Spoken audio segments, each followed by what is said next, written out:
We assure you that this podcast is not a simulation. In fact, it is Voyager, please. A hateful voyage through the Delta Quadrant. My name is Joseph. And I am your co-host, Peter. And Peter, there is nothing I love more than people who share our podcast with others. Because they venture into worlds that can be fraught with danger. We had a listener who shared our show with a big Voyager fan group on Facebook, and then evidently had to then start defending your honor specifically because she described the show accurately, which is to say that you are experiencing Voyager for the first time, and that apparently did not make you a real Star Trek fan. That you have not experienced Voyager before. Instead of like a compelling reason to listen to the show, it was a dark mark upon your record. So thank you to all of our listeners who share the show on different forums and groups and social media. We want as many people obviously as possible to listen to it because that's what's fun for us, to entertain a group. And just want to say thanks. And if you get the chance, share this episode around and let people know there's these two rad dudes who are watching this old ass television show and ranting about it for an hour every week. And to defend my own honor as a Star Trek fan, under this COVID-19 lockdown, I have put on a lot of weight. My hair is a mess because I haven't been able to go to the barber, and I currently haven't shaved in a couple weeks. So I would say my Star Trek credentials are impeccable. Who is this person who tried to promote us and had to defend my Trek honor? Chris Seals, you said? Yes. Well, Chris Seals, if my TNG memory serves me correctly, and Klingon culture is not my strong point, but one who defends another's honor in a court is a Chadich, right? That is true. That's off the cuff, by the way. That's some real fucking fan power right there. So instead all that extra that when you put on pounds, you put on Star Trek knowledge. It's fat lipids are the Bussard collectors of Trek knowledge. Oh damn! So look at you. I know. Jesus, look at me. Anyways, though, Chris, I hereby dub thee my Chadich. So good on you. For this week, we watched one of the episodes I've been looking forward to reviewing, not because it was great, not because it's an exemplar of Star Trek storytelling, but because it is one of the most bizarrely produced and conceived of episodes of this show that I think is underrated in terms of its bizarreness. Like, everybody looks at Threshold and Tuvix and says those are the crazy episodes. And you and I have also experienced some of these underrated, bizarre gems, like Choke Daddy, Tuvok's adventure in a sweaty grinder alley. Random thoughts, yeah. This was one I had my eye on I can't wait till we get to this. What episode did we watch this week? We're into season 5, episode 4, In the Flesh. Peter, there's a joke that a mutual friend of ours loves to tell about the movie X-Men Origins Wolverine. And I'm going to steal that joke from our mutual friend to convey my feelings about this episode. When he talks about the movie X-Men Origins Wolverine, he says that the only way to conceive of how that movie was created was that there were professional writers who were writing that movie. And then halfway through writing the script, they got a knock on their door, and it was someone from legal who informed them that apparently Marvel ran a contest in one of their comics in the 80s for a Who Wants to Write the Second Half of a Marvel movie. And they never thought they'd actually have to cash it in, but that person sued and won, and now they've got to help write the second half of a Marvel movie. And that's when the mentally deficient neckbeard fanboy came in and wrote the second half of X-Men Origins Wolverine. That is what it felt like watching this thing. It starts off at one point with an interesting idea, and the pacing and the way that they kind of give you the story, in media res, and do some clever things, and then it's this linear curve downward into the abyss. And it's so interesting to me, how this could possibly have happened this way. But what did you think of it?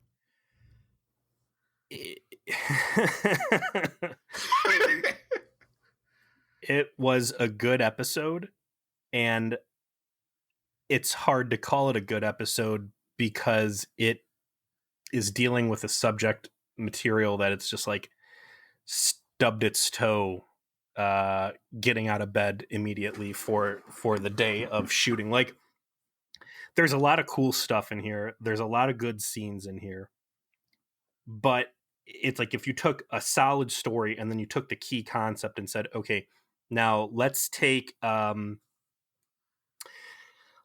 Joker out of Batman 89 and let's replace it with a piece of cherry pie. Like, what? Well, so a piece of cherry pie fell in a vat of acid and might have also killed Bruce Wayne's parents, and then a piece of cherry pie can't shoot the Batwing down. Like, what is this? You're crazy. What? Like, yeah, there's a good story about like this Cold War buildup, this sleeper operative training fantasy full immersion LARP, all this good stuff, and then you say, all right, well, the person behind all of this is Species 8472, and you're like, what? You nailed it. This is a really cool concept, and it feels like they used it because they had no other way of doing any kind of compelling storytelling with Species 8472, and this was how they were going to essentially dispose of them. That's how I felt. Like, let me cut to the chase. This is the last time on Star Trek Voyager Species 8472 is ever used. I knew we had another 8472, at least one more episode to go. And I thought, based on our previous conversations, because you say, they need to go back, they need to do damage control, they realized how bad they fucked up. The mistreatment and stupid decisions that Janeway makes in Scorpion Part 1 and 2, they have repercussions and they have to circle back around and fix it.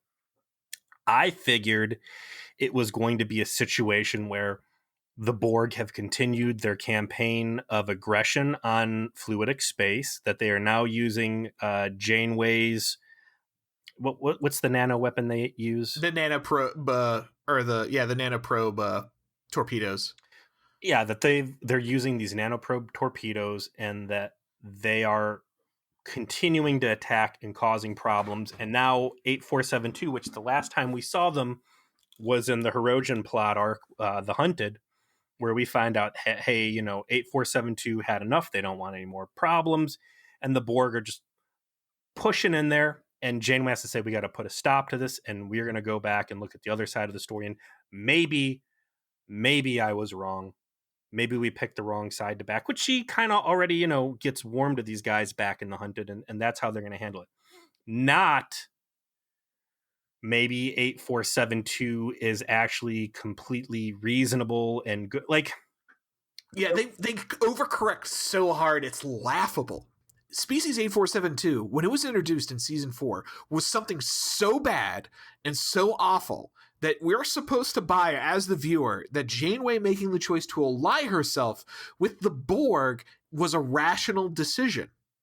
And we get very little information about them aside from the fact that they're from another part, like a band of reality, another galaxy, or whatever you want to call it, and they want to just destroy all life, right? Now, this was a major criticism that we levied against Scorpion. Our only interaction between Voyager and Species 847, well, there's two, all right? One is Kes having psychic or telepathic contact with one of these guys who's just like,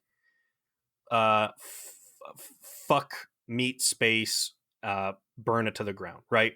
And our criticism was like, all right, well, I think if you were to go to your average U.S. Marine during the middle of a war and say, hi, do you want to be my friend? They might shoot you or say, fuck you and go for the throat. So maybe the grunts in a galactic invasion aren't the best place for diplomatic relations. That's fact one, I will say. And then fact two is that Species 8472, which every time a Mewtwo laser, and that's what we call 8472, the Space Mewtwo's, because they look like Space Mewtwo's. Every time one of these guys, like their laser gets anywhere near Borg ships, entire cubes just evaporates. Yes. 5 Mewtwo spaceships in a Care Bear stare can Death Star a planet. Yet, correct. When Voyager gets shot 3 or 4 different occasions, it's like swatting a toddler on their ass as they scoot off because they did something naughty. Like, there's no explosions, there's no death. So clearly, Space Mewtwo lasers have the juice to blow up worlds by the fact that they are not blowing up one rinky-dink Starfleet spaceship. Maybe they're pulling punches. Yet, Janeway continues to assume that, like you said, they are worse than the Borg, and that it's better to align with zombie Nazis than this force. And so it's like you've got this major problem that the show has become aware of under the stewardship of Bran Braga, right? Like Jerry Taylor didn't want to admit at all that Janeway is wrong, even though, still Hopes and Fears, acknowledges like, hey, you killed a bunch of fucking people with your decision to ally with the Borg. Janeway never really has to cope with that. She just has to escape a murder trap. But deeper into the season here in 4, Janeway now is once again confronted with these people. Doesn't actually have to say, hey, listen, I fucked up by choosing the Borg over you. But they're like, we need to not make these guys 2-dimensional zealot super alien murder adventures, right? Yeah, and to point out, Hope and Fear was written by Brandon Braga. So let's keep in mind that even the one moment during Jerry Taylor's run where there was some self-awareness about Janeway's choices, it was authored by the guy who's showrunning at this point. So I think that buys into your idea that he was of a different creative mind, that we needed to do something a little bit more dynamic with these guys. And they had another problem, and that is that it was very special effects heavy alien that they created. Yes. They look terrible, but also you can't do it in makeup, and that makes it expensive. So if we're going to do a story where we're going to explore this, we have to recreate them essentially in a fashion that makes it possible to do on a budget and makes it so they can have dialogue, right? Right. So this premise in that sense makes sense from a production level. What go ahead. Sorry, I keep cutting you off. I feel like there's a deep-rooted complaint. There is some major defect, but it's made out of like jelly, and it's so hard to wrap your hands around it and just squeeze that motherfucker and like bleed the hate out of it, because it's like it's done well. Like, this is a real honest effort, right? They cover a lot of ground, and a lot of the normal right hooks we could throw, like Species 8472 back in Scorpion being like, we will purge all life in the galaxy, like this 2-dimensional villain thing. And now we've got this super rich, deep culture of provocative thinkers who are, sympathetic, blah, blah, blah, blah, blah. And I want to be like, yeah, well, we know these guys are a bunch of like 2-dimensional bad guy villain. But even the episode like self-references it and say, hey, listen, this is all we knew about you. And they're like, yeah, like they try. We were pissed. We were angry. You guys were fucking with us. What did you expect? But like, the writers, like, they do everything possible to make this as cohesive and as good of a repair job as it can possibly be. Yet at the same time, completely fail in that by making these guys too human, too simple. Like you said, they just overcompensate, and they go from being completely insect alien with no common ground to, oh god, these guys are just like us the entire time. And it's just this impossible gap to bridge in my mind. Yeah, they get to there's a high point, little close to the halfway point, which I will note when we get there in the episode description. And it's from there, it's like they didn't know how to get the rest of the way. And because they didn't, they just took the most simplistic course possible, and it just becomes such an eye roll fest. Let's actually start talking about the episodes. We're 15 minutes in. I'm pleased by that, because this is what I find interesting about is the meta of how this came to be. I one more thing I want to mention, actually, sorry, before we start describing the show, is if you look in the Memory Alpha notes about the production, it was buried in there, but it did say like that this episode wasn't going to be quite as like pat or as clear or as, hey, look, we can always all get along as it ended up being. But that was actually Brandon Braga's change that he made to the script because he didn't want to do this anymore. He wanted to be done with the Space Mewtwo's. So this was why this felt so pat. Yeah. And you know, the other thing that looms over this entire episode is Species 8472, again, can like blow up planets with 5 ships and a Care Bear stare. The fact that they would want to go this subversive espionage, fighting dirty spycraft route instead of just flat out conquering is silly. It's like all of this is ultimately unnecessary. And you can say, well, you know, they got these nanoparticles and it can fuck them up, but it's like clearly they've already made adaptions and it's not that big of a deal anymore. So it okay, so they start off, we're back in San Francisco. We see Starfleet. We're at the water treatment plant. Yeah, but if ever there's a place that gets to be a water treatment plant, it's Starfleet Command, man. Like, yeah, no, it's iconic. I love that it opens on the shot. In fact, I don't know if you noticed, but later on, some of the establishing shots are that same Star Trek 6 film quality shit from Non Sequitur. Smell it a mile away, man. I absolutely was. We get a quick pan over as we're seeing the grounds, and we see a very familiar face, which is Boothby, the groundskeeper. And I got super excited. I'm like, wow, there's so much attention to detail. They even got old Boothby in there. Little did I know that he would be so heavily featured through the rest of the episode, much to my chagrin. And we wrap things up when we find out that Chakotay's standing there with that big, ridiculous ass camera that they are so proud of. Like, this is the 4th episode, I think, that we've seen so far that has featured this goddamn 1998 rendition of what they thought a digital camera should look like. Yes. And it's Chakotay. He's taken some spy pictures, not quite sure what's going on.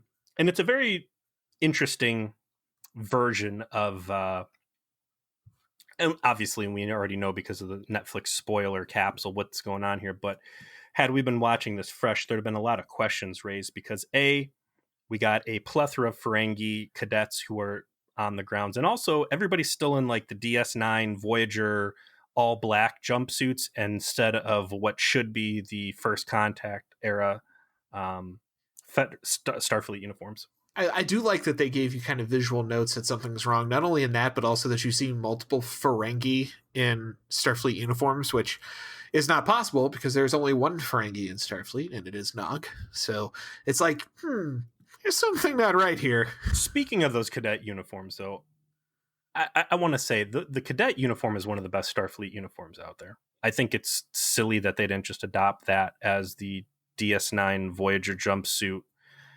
Because they look so much better. Like, seeing them up against the DS9 Voyager jumpsuits, it's amazing how much they get outclassed.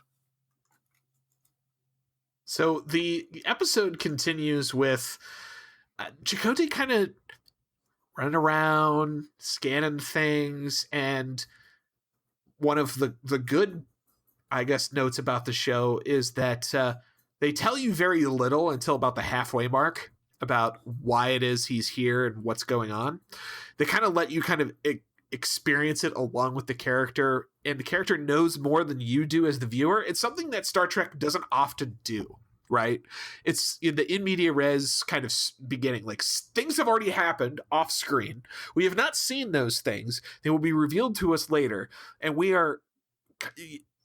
there's more kind of naturalistic plot development that occurs in front of the viewer as a consequence of that tactic.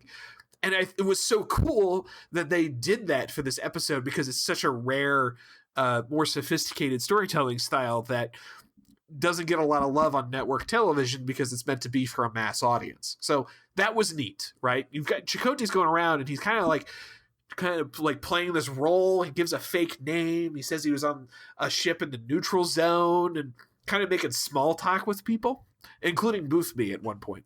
Which at that point, it's still cute that it's Boothby. Great. I missed this guy, or so I thought. He ends up in the officers' lounge, which is called the Quantum Club. There's a really great piece of set decoration in the back.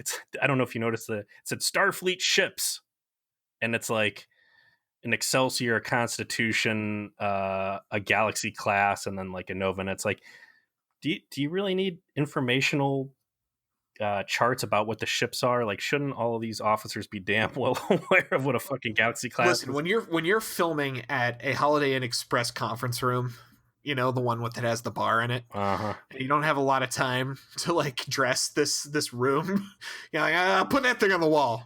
Make it look like it's the where the officers hang out. Make sure it's All got right. a Star Trek logo on it too, just so nobody is confused. He sits down at the Holiday Inn Express bar, as you just so aptly pointed out, and he gets hit by some very heavy and very effective flirting. Well, I mean, the person doing this effective flirting is an icon. I mean, do you recognize this actress? She seemed familiar, but I couldn't put my finger on it. That is Kate Vernon, who is better known as Colonel Tull's wife from Battlestar Galactica. Yeah, goddamn, you're right, dude. So, which that is liquor hilarious. Sponge, I thought I recognized that fucking booze Yes. sound. So just like on PSG where she plays Ellen Tigh, she is a total booze hound on this episode as well. And it's like, I you know, Ron Moore, he was in the Trek world at this time. He makes Battlestar Galactica. You have to wonder, right? Like, he's like, who do I get for this? Who do I know would be a good guest? You know, who was it did a guest spots on Trek that I like know some of their work and would be really good at playing a very drunk, angry spouse. Well, Got it.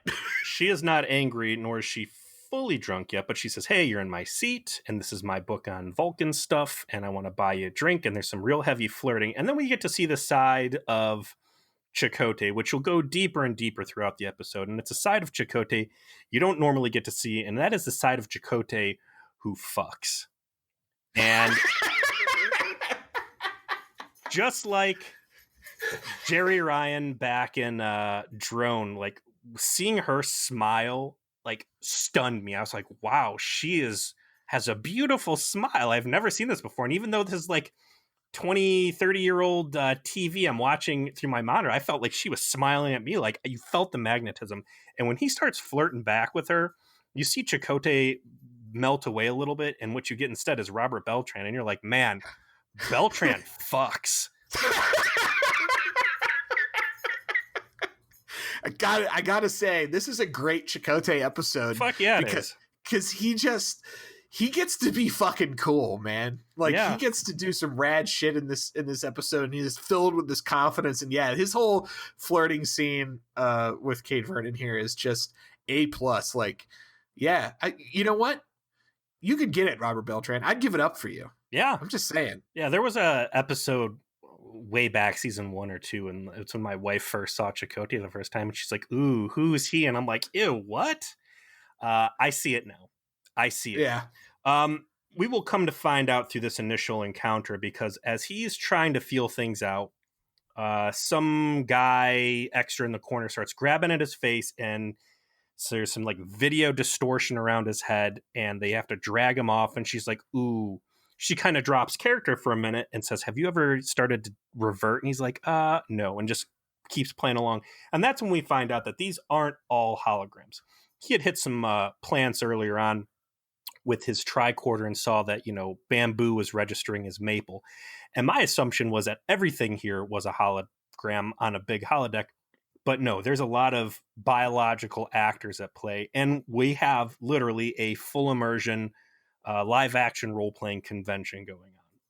Yes, this is a full immersion LARP. And we get a little OOC chatter from the... That's out of character, by the way, for those of you that don't share our shameful hobby. From Valerie Archer, who explained, let's not talk about this. She says she's not used to having to talk instead of telepathic communication, being asleep. She says, like, all of these normal being a human things are, very strange. And it's definitely the viewer's big hint that there's some fucked up shit happening here, and these are clearly aliens impersonating humans. Before it can go too much longer, they're setting up a date, but that's when the cockblock in chief, Commander Tuvok, makes an appearance. Yeah, so Detective Tuvok was on the case of trying to ruin a good time, so of course he goes and puts a knife right in the back of Chakotay before Chakotay can have a good time and says, listen, we got to get out of here. So they go and wander off, and unfortunately the transporter site they've designated is behind a guarded area. So some little Helpy McHelperson security guy's like, sorry guys, you can't go that way. And they're like, listen, son, you got to scoot along. We got, an important meeting. And he goes and taps his phaser, and they're like, okay, well, we'll get out of here. He's like, but you got to come with me. And then Tuvok lays an A++ smooth as butter Vulcan neck pinch on this dude. And it's been a while since we've seen him pop someone on the neck. And it felt good to watch. Yeah, especially as you said, just okay, we'll follow you. Let me just be like one step behind you, and we're out of here. Mm-hmm. Like, real pro application. And they get beamed back to the Delta Flyer, but they take their Helpy McHelperson along with them, and book it back to Voyager.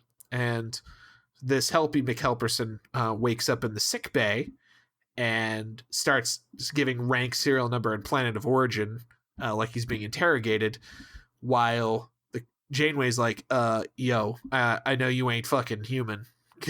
Like, we aware that you're doing some bullshit, so why don't you just cough it up, son? He's like, fuck you, I'm full immersion, you're not gonna get me to drop character, I'm ride or die.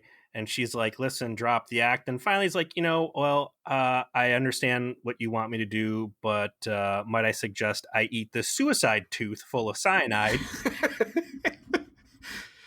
Yeah, so he does that, and he says he does give another big hint of who it is by talking about how diseased humans are, which is similar language to we heard before from the Space Mewtwo's, and dies.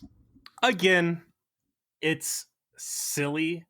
It's not silly. It's like there's nothing silly. There's nothing outright stupid. It's a fundamental inability to fit, right?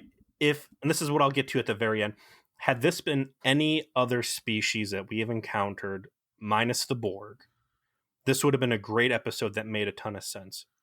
One species 8472 could kill everybody on this ship. And if this guy's ready to die anyways, if he had just said, oh my God, it's the death ship Voyager that has completely wronged us and caused this intergalactic rift, and here I am, if I just shut off my human form, I will turn into a giant Space Mewtwo, and I can rampage through this whole ship and kill everybody. Instead, the guy's like, damn it, I'd love to, mighty morph into a Power Ranger and kill these guys, but damn it, we don't have the special effects budget for it, so I guess I'll just have to kill myself instead. There's a little bit of talk in Astrometrics about how the simulation basically recreates all of like Starfleet Command, Starfleet Academy, and a bunch of San Francisco, and how sophisticated it is, and that it's both molecular recreation and holograms, and it's like powered by like a whole bunch of power sources. And the doctor calls Janeway back and does the standard, I've completed my autopsy, you should get down here, rather than telling her the actual information, and so they could do the scene change. The thing you hate and you never want actual subordinates to ever do. And when she gets down there, the doctor does the hypo spray to the body to revert it. Very gratuitous nipple shots.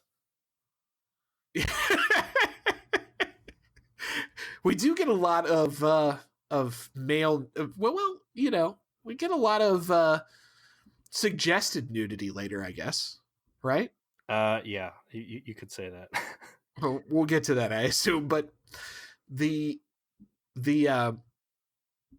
doctor applies a hypospray to the body they have, and it morphs into a 8472 corpse, and that's when they know, oh, it's it's these guys? That's weird. Again, had it been anybody else. So what we know about species 8472 previous to this was that they were these zealots hell-bent on purging non-fluidic space of inferior life, that they were just the worst. They were the fucking worst, right? That's why Janeway throws in with the Borg, that they are extremely deadly, that one of them can just kill everything in front of it, that Herodians going ape shit with their super blasters can't even kill these guys. And all of their stuff is organic in nature, right? So a big part of this puzzle that, one of the many pieces that don't quite fit is like, all right, if this spaceship or if the holodeck space station was like a big organic kidney floating out in space with weird holographic technology inside, like I'd buy that. But instead you've got the space station that looks like it could be Romulan or Bolian or, Federation dark mirror. Like nothing about the design language says 8472 at all. Yeah, based on the limited information we have, this already doesn't make sense. And what makes even less sense is the next scene where they're like, okay, so we know it's species 8472, and Janeway's like, fuck these guys. Seven of Nine's like, yeah, fuck these guys. And they get a whole bunch of Borg nanoprobes ready, and they want to be ready to fucking fuck these guys up. Mind you, the last time we actually had them on the show was, as you said, in that Hunters episode, where they like came to the revelation of like, oh wait, no, maybe we could actually negotiate with these guys. And now they know that they're all masquerading as humans who can be talked to, right? Mm-hmm. They already know that, right? Like, oh, so now we can communicate effectively using our words. And we already know like there's some reasonableness somewhere in them. So maybe we can talk our way out of this. Like, it makes no sense that they're at this point, based on where they're at in the story, the Janeway should be like, saddle up, motherfuckers. It's time to fuck these guys up. Yeah, you would have to, if they wanted to go the route that they went with this, where they have overcompensated so crazy, it would have made more sense for the Mewtwo's that were dealing with this and being like, listen, there's two types of us. There's like the crazy religious guys that you got in a fight with before, but then there's like the cultured okay version of us that you're dealing with now. And that's why there's such a paradigm shift in everything about us. Like it doesn't make any sense. It doesn't work. Yeah. It basically, you're saying they should have stolen the plot from Halo. Sure. I mean, yeah, but yes, I mean, that is some kind of acknowledgement of there's a little bit, I guess, of that at the very end about the Eternal Division, where like the Boothby is like, I don't know if anyone will listen to me, like almost as an afterthought. Yeah. But at that point, it's just all so far gone, it just doesn't matter. That they have the briefing room scene, and Chakotay is like, well, I do have a date with like, a hot blonde species 8472 apparently, so I'm just gonna go do that anyway because Chakotay wants to fuck. And I'm willing to go where no man has gone before. Yeah, for real. There is a big part of this briefing scene where Janeway, and again, I don't, yes, we can criticize Janeway because she has Swiss cheese memory and is completely ignorant of the events of Hunted, as you've pointed out. Like, that's the only thing that's to really say and show just how disjointed and unfaithful species 8472 is to their own history with the show. The only thing you can compare it to is Janeway, who, this week she's hot, last week she's cold, and there's no continuity in her behavior at all.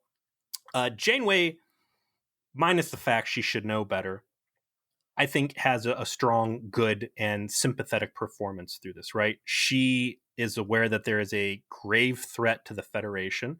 She has no way to alert Starfleet Command that these guys are getting ready to infiltrate, even though they don't need to infiltrate. They could just go in there and blow Earth up with a Care Bear stare, but whatever.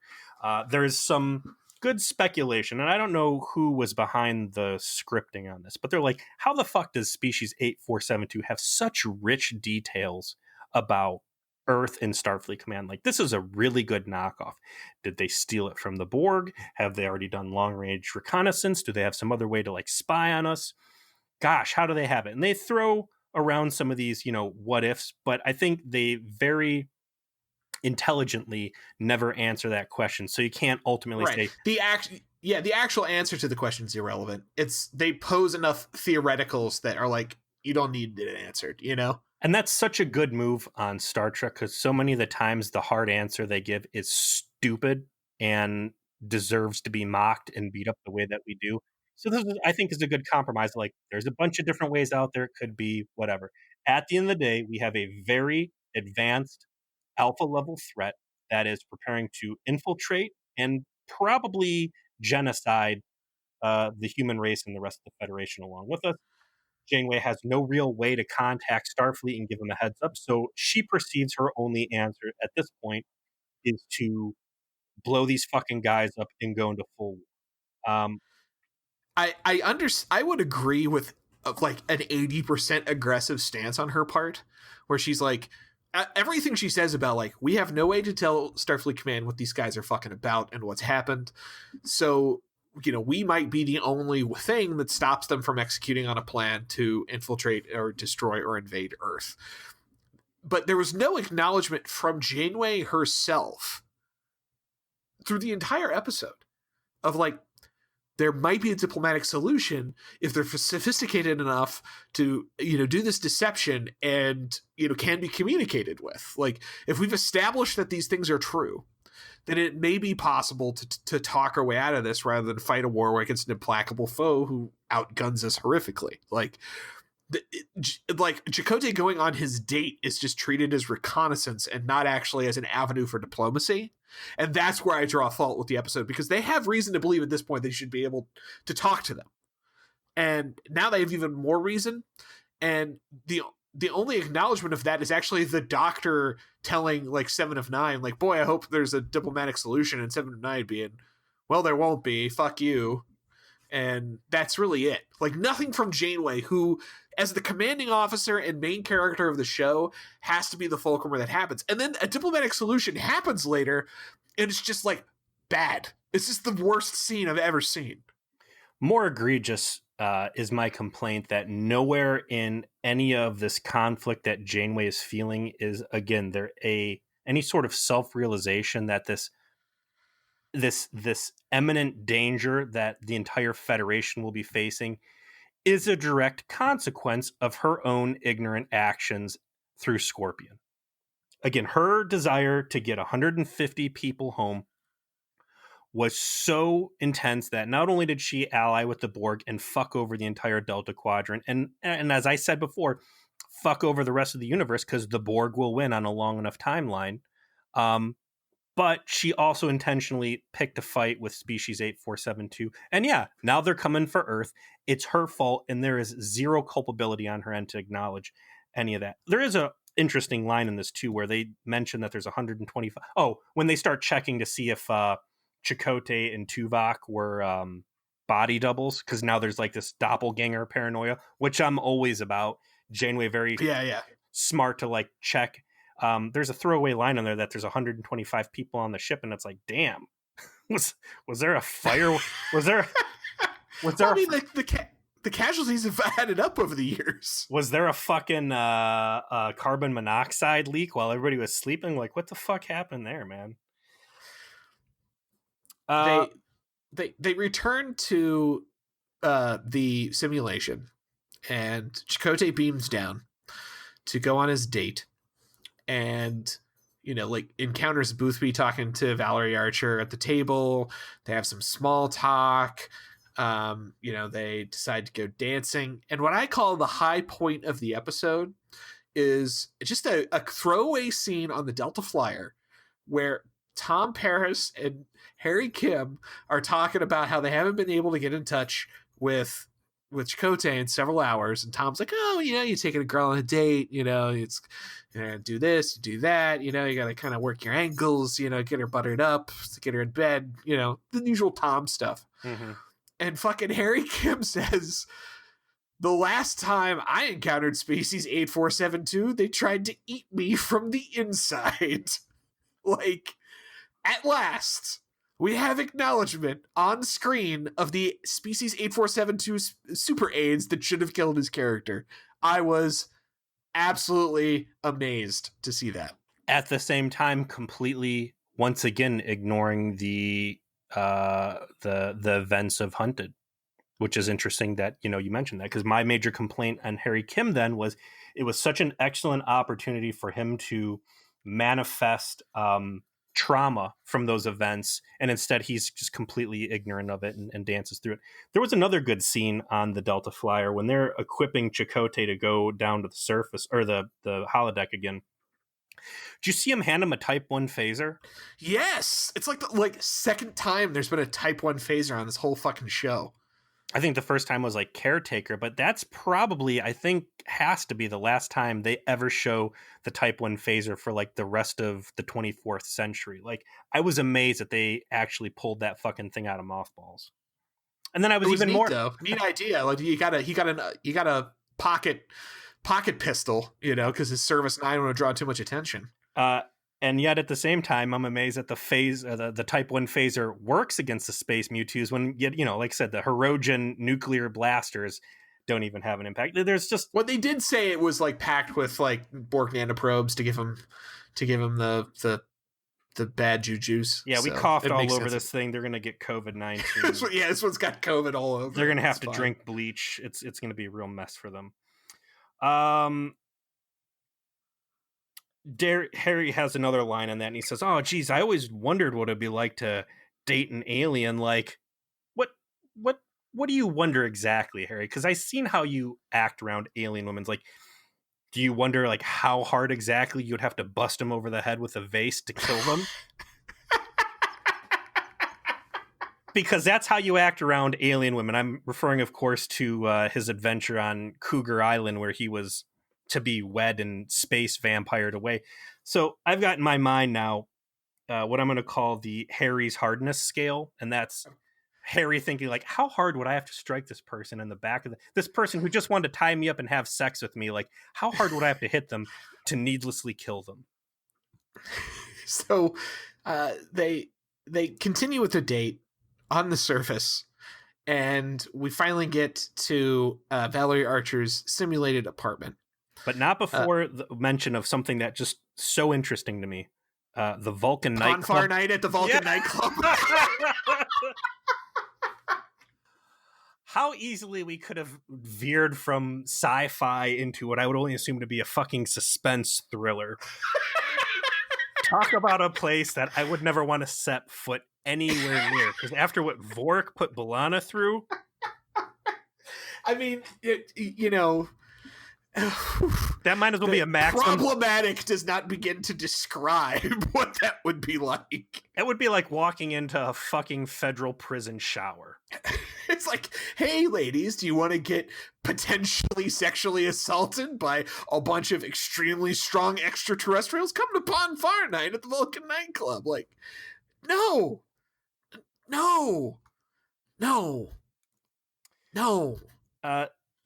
Yeah, it's crazy.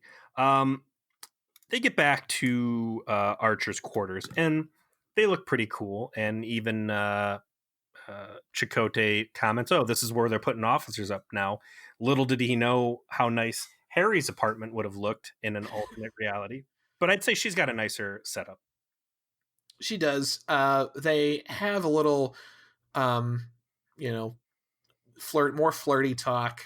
There's a comment about how Chakotay still won't drink any alcohol. Valerie Archer apparently loves the liquor. Chakotay finds like an alien computer to potentially access, isn't able to do so. They talk more about these books that Archer has, and she goes on to express I guess you'd call it a fondness for the human capacity for expressing their beliefs through art, music, and literature. And it kind of veers from still mostly in character to an out of character conversation. And they start talking about humans in kind of the other sense. and that Chakotay like makes I would call it a half-hearted effort to plant the idea that humans aren't so bad. And it's at that point I think that we get she goes to give herself an injection of whatever it is keeping them in human Isomorphic form. injection is what she called it. Okay. She said, I gotta go. I'm starting to lose my form, which again shows that on a long enough timeline, these guys will shed this thing and go into full-blown, horrid form where they could just wreck face instead of eating their poison pill to die. She slips off to go slip into something more comfortable. We get a silhouette shot of her getting undressed and her massive dong popping out. Why is that shadow there? Like, I don't know. What was that a shadow of? But thank God for screenshots, because that felt good, getting a screen cap of that and throwing it up on the support group. Dude, there is a screen cap of that silhouette shot in Memory Alpha. Is there? Like, yeah, like that is an amazing dong shot. Like, how did this happen? How is this a thing? Yeah, I'm looking at it right now. It's amazing. Yeah, well, so she comes back, and like you said, he butters her up. And this is where Beltran really shines as somebody who has a lot of notches on the bedpost. There's some A+ flirting on both ends, and he dances through the scene without really getting himself into much trouble, while, like you said, planting the seeds that maybe humans aren't bad, maybe this was a misunderstanding, do we really need to go the nuclear route on this? She gets a little defensive, he diffuses it well, and by the end, he, it's inevitable, right? She's charming, she's wonderful, he's getting such good dialogue, she's pleading her case, and wouldn't you know it, where Chakotay walked into this apartment, instead walking out is none other than Chakotay, who has now become sympathetic to the enemy side. There's a little kiss that goes on, and off Chakotay goes to return home so he can let people know that, hey, we don't need to have this war after all. I would like to point out that the kiss scene between the two of them is one of the best kiss scenes I've seen on TV, because the way they pace themselves with the hesitance and then rolled into the full-blooded appreciation, that was really good. Like, it's hard to do that kind of passion on camera, probably multiple takes, right? Like, you probably didn't get it on the first try, and to be able to get that down and make it feel like this could have happened that way, especially when you're talking about two actors who probably never worked together before, having to do this episode, hard to do. Maybe. Good job. Or maybe Beltran's so damn smooth that any botches or retakes they had to do on that was intentional, because she just wanted another go. Because Kate Vernon wanted a little bit more time. That just smooth. We need another one. She got that first kiss and she was like, ooh, Coochie Moya. He leaves after having shown her the right way to kiss. And this is, the first time this telepathic race of Space Mewtwo's, enjoying all these human emotions and going out of their way to experience a life for this full immersion experience that doesn't need to happen, whatever. He leaves, and you could tell she wants more, or so you think. She had touched his face or something, and she looks down at her hand, and it's like she had just been swept off her feet with this kiss. She feels like so intensely about this, and she looks at her hand like, it's go time. You and I are going to go do something very naughty, and I'm going to fully experience this human emotion. But no, she's not going to jerk off her enormous dong. She's taken it over to some DNA scanner, and we find out that she is not as swept away as we thought. She smells trouble on the horizon, and what she just did was play Chakotay so she could get her own little DNA sample and figure out that this guy is not, in fact, a fellow LARPer. This is a human. They execute a brief chase. Chakotay does bust out the Type 1 phaser and blast a dude with it. Attack of the extras. But eventually all of the extras kind of fast walk to wherever he is, and he just kind of gets, oh, I'm captured now, and that's it. Like this is where the downward slide becomes quite exponential. They take him back to the Holiday Inn Express bar, and Boothbay is there, and is like, the fuck, who are, like, where are you from, how many ships are there? He starts interrogating him, and Chakotay's like, is this one? I'm from Voyager. And he's like, how'd you find us? And that's when you finally find out, like, how this episode happened, which is like, yeah, so we heard a Federation comm frequency. It took us weeks to find it, but we found it. And like, oh, I guess we went a little too far with making this, like, the best simulation we possibly could. Oops. Like, uh-oh. Chakotay's like, listen, this is all a misunderstanding. Let me introduce you. My name's Coopte. I'm on your side. Can't we all get along? Let me be. How many times has he been imprisoned by an extremely powerful alien race and then tries to sweet talk them? 4? At least, it's in his character Bible, I guess. Boothby really starts grating on me at this point, because the sweet old guy they got playing Boothby is nice for, like, a wistful, insightful mentor figure, not so much as a alien overlord who is overseeing an invasion from space. Yeah, calling people like Sonny Jim and stuff like that is not giving you the vibes. Very, very Biden performance. Yes, I listen here, Jack. Like, I have to agree. And they had no special effects budget for this episode, I guess, because the Delta Flyer gets shot at, but they don't show that. They don't show any exterior shots of Voyager, like, approaching or getting shot at or anything like that. It just comes down to basically a quick scene between Janeway on the bridge of Voyager talking to Boothby over the view screen, of where they threaten each other and eventually decide to talk. What happens where, because before we get to that, Valerie Archer injects, or she takes, like, a sample out of Chakotay's neck, and I'm like, man, just bitches love that neck meat. Especially out of him. They love Chakotay neck meat. Archer, like, there's something about the inside of his neck that just people love and they want a part of, and this is the second time his neck meats have been abducted. I would love it if there was another Species 8472 episode where a pregnant member of the species shows up and is like, Chakotay, it's yours. And it's like, I don't know about Space Mewtwo. Can you, like, turn back into the blonde again? Yeah. Okay. Janeway holds up pretty good through this episode. The performance, again, there's some glaring oversights in the way she behaves, like her motivations, her lack of remembering anything about Hunted and her previous behavior there, but, like, and again, her completely ignorant of her own culpability in putting the Federation in grave danger.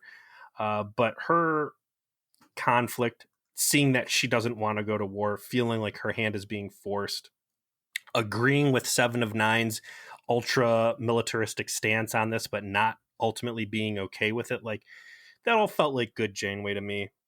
And eventually she gets in the standoff with this massive space station full of dudes that could, the Space Mewtwo's could just jump into space and cling to the hull and rip a Voyager apart. Like, the whole fucking thing's absurd. Her having any agency in the negotiation on this at all is ridiculous. Like, I don't think they play up enough that Species 8472 would have to be deathly afraid of humanity and think that the Borg nanoprobe weapons they levied against them was something super casual.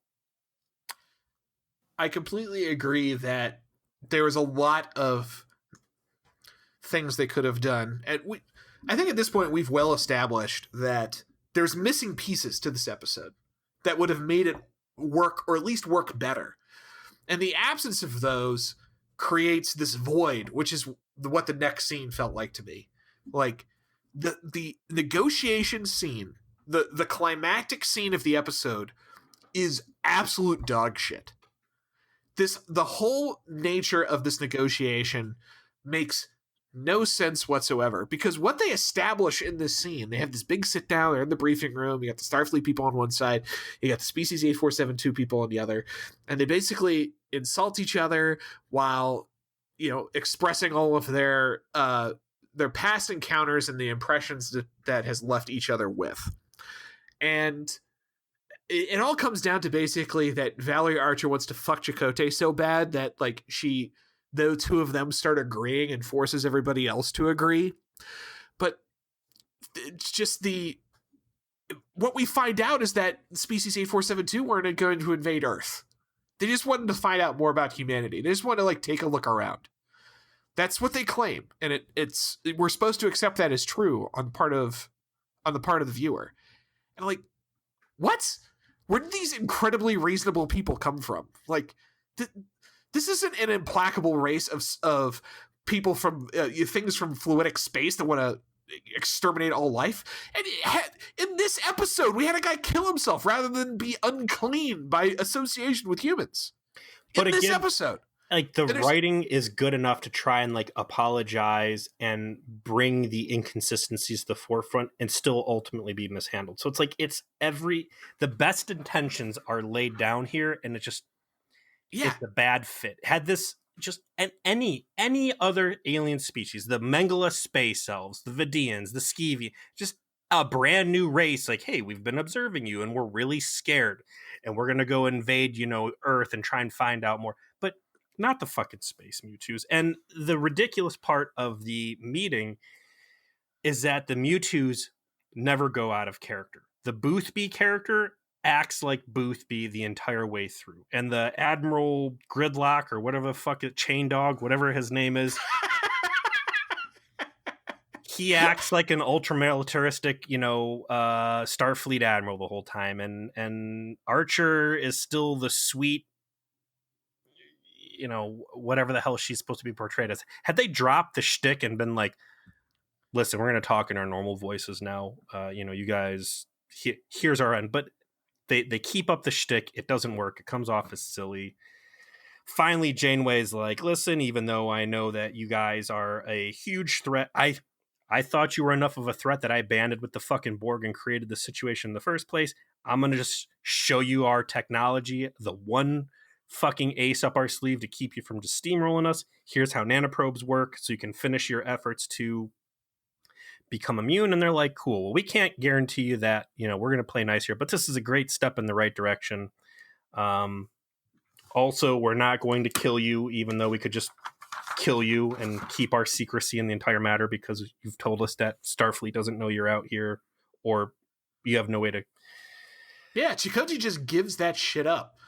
And it's these massive plot holes open up as to why these implacable conquerors are suddenly the most reasonable motherfuckers in the galaxy. It's such a battle of extremes. And like you said, it was a genuine effort to fix what happened and make this species more interesting and to fit them into the narrative and do something.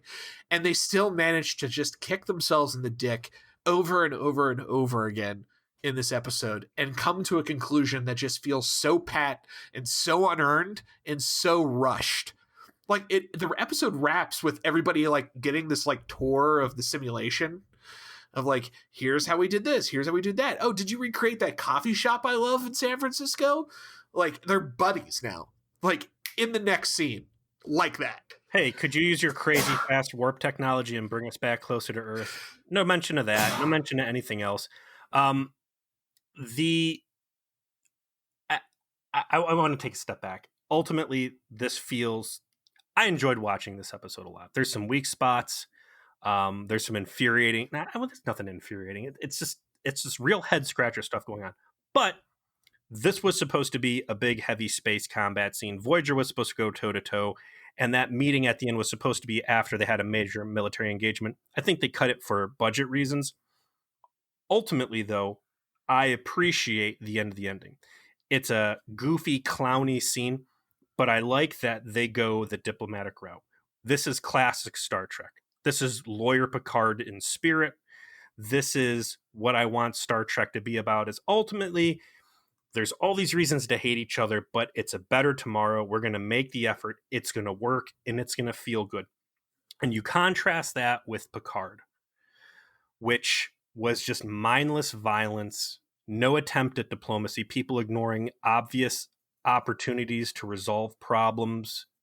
And for all the reasons I hated Picard, this is what I loved about classic 90s Trek, and I was happy to have it happen regardless. I completely agree that there being a diplomatic solution and the earnestness of the Federation / humanity to, listen to the better angels of their nature and not fight is definitely what should have happened at the end. What is missing is just a believable story to bridge the gap of how they got there. And they couldn't think of one. And so they just put this vomit on screen. And so, yeah, I like the idea. I love the idea of the episode. In fact, think I could buy like some more depth to Species 8472 that made it so that they felt like they had to do this or they had the capacity to do this because there's so much unknown. But instead of that, we get this it's too perfect. It's too on the nose. Everyone's too reasonable, and it ends with too nice a bow tied on it. Here's how what I didn't like. Had they said at some point, like, listen, again, there's two factions of 8472. Like the ultra military faction, they want to just go and invade. We're afraid of your crazy chemical weaponry. We also believe, based on wherever we got all this information from, you guys can be reasoned with. And our efforts here to infiltrate Starfleet is to try and find a peaceful resolve, or at least know you're not coming to kill us, so we can keep the other half in check. And we want to work with you. You just need to meet us. And then Starfleet being like, we're afraid of you too, and the common bond there. It just 8472 instead being misrepresented as something it is completely not. Again, you could have had a slice of pie in there. Sentient pie. And it would have made as much sense with the behaviors and shit as we saw as it being Species 8472. So this was not a waste of time episode. This was a delightful Chakotay centric episode.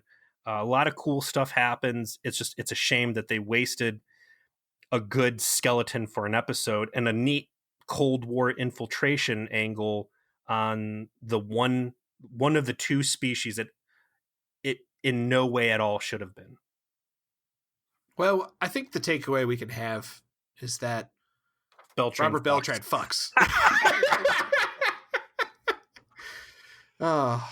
Yeah. What are we watching next week, though? Next week we're going into season 5, episode 5. Once Upon a Time, and we have a Blue Merman and Groot and what looks like Naomi Wildman. The Delta Flyer crash lands after encountering an ion storm. Classic Delta Quadrant. Voyager desperately tries to rescue Tuvok, Paris, and a badly injured Ensign Wildman. This is I think this is as I recall, an interesting one. I think your appreciation of this episode will be higher if you have kids, and you do. So I'm going to be interested to hear what you have to say about it. We'll see. I'm once again stunned that this is our last interaction with 8472. This was an episode that didn't need to happen, Joe. The way we parted ways with 8472 in The Hunted, I think, was sufficient. And I think, again, had they revisited because Janeway realized she made a terrible mistake and now that 8472 is being further victimized by the Borg, that would have been a compelling story to tell. But this was just... Nobody asked for this. Why do they do this? I think it was a matter of wrapping up, I guess, the plot hole, but I guess there really wasn't one. I guess you're right. Like, there wasn't a reason to do this episode. I agree. There was nothing about Species 8472 that begged for them to have some kind of finality to it. And so doing this was unnecessary, and it feels like that they shouldn't have done it rather than do what they did. But they did it, and we watched it. And we'll have to decide for ourselves if we're better off for doing it. Well, thanks for joining us on Feature Please. Hateful Voyage through the Delta Quadrant. We'll see you next week.